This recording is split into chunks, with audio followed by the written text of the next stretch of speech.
Welcome back, ladies and gentlemen. Well, if you followed me through, we're up to our final drawing in the tutorial, which is drawing 16 of the problem sheet, and our last one. And again, it's a combination of different things. The only difference to this one is that it looks exactly like an L shape back here in drawing 11, but it's got a bit in the middle. So where we've been removing and removing, this time I'm going to draw the L shape and I'm going to add that bit in. I'll show you that technique. It's a pretty handy way to go. So you don't always have to remove. Sometimes you can add, and this is one of those examples where adding is going to make it a whole lot easier to do. So here we go. Starting with our regular start, new, metric, standard millimeters part, create, starting sketch, XY plane, and remember back to our L shape one, I drew the L shape and then put the sizes in. I'm going to do exactly the same this time.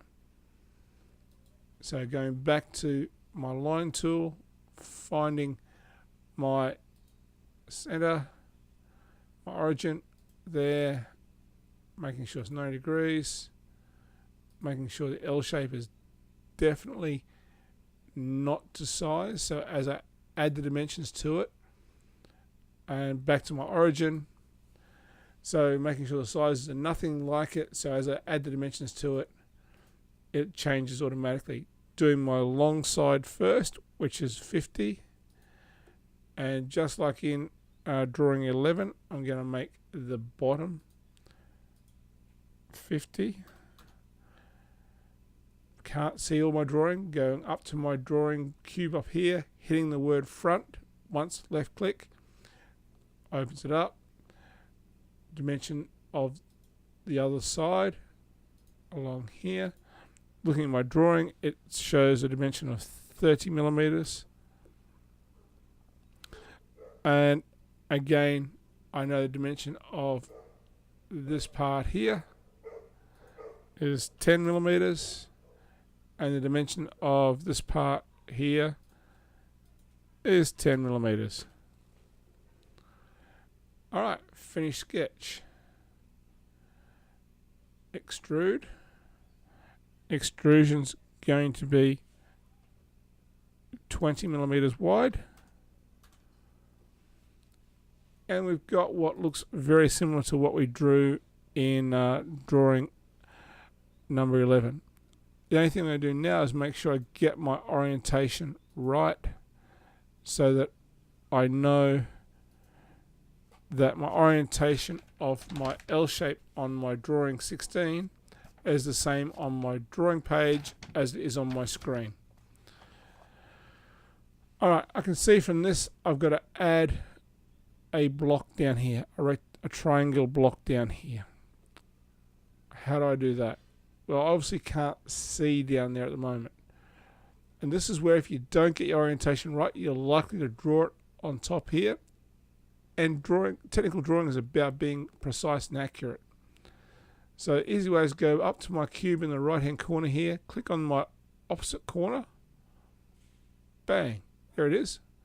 I know this is the surface the face I have to add it to from my drawing. So I'm going to go sketch, add a new sketch to this face right here. Yep, to that face.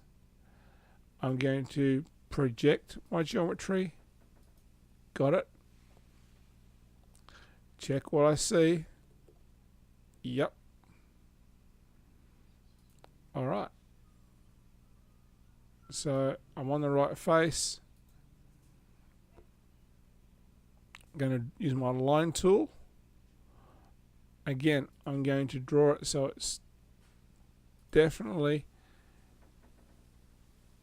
green dot to green dot, green dot to green dot. Check it by looking at it that way. Yes, it looks good. Okay, add my dimensions to it. What do I know? What does my drawing tell me about this? Well, it tells me that when I look at it in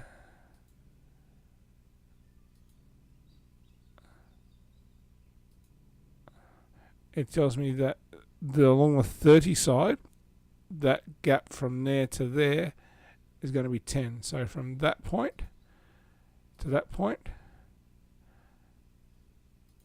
is going to be 10. I know that from that point to that edge is also going to be 10. So you can see how I can see it makes an obvious change, which is why I do it this way. So I don't need to worry about angles and calculations of trigonometry and stuff like that. I go, okay, I've got the sizes I need to know. I'm going to finish my sketch. I'm going to extrude. And this time, I am going to go to a distance. I'm going to check my distance, which happens to be 10 millimeters. And I'm going to, again, you can see how the profile changes color. I don't want to come out this way. I want to go back the other way. So that's where these windows up here are really helpful. So, no, direction 1, direction 2. Yes, direction 2 is what I want. Direction 1, no. Direction 2, yes.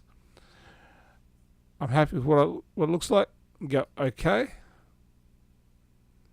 Swing it round. Have a look. Rotate it round. Have a look.